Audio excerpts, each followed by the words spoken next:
মা ছেড়ে দিয়েছো, তওবা করো, মাফ করে দেবো। জেনা করেছো, তওবা করো, মাফ করে দেবো। আকাশ সমান গুনাহ করেছো, তওবা করো, মাফ করে দেবো।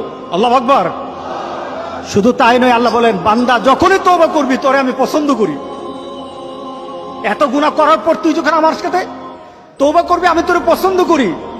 শুধু তাই নয়, আল্লাহ সুবহানাহু ওয়া তাআলা বলেন, যারা মুতাতাহহিরিন, যারা পবিত্রতা অর্জন করে, আল্লাহ তাদেরকে পছন্দ করে। আমরা পবিত্রতা অর্জন করি কি দিয়ে? উযু দিয়ে। বলেন কি দিয়ে? উযু দিয়ে।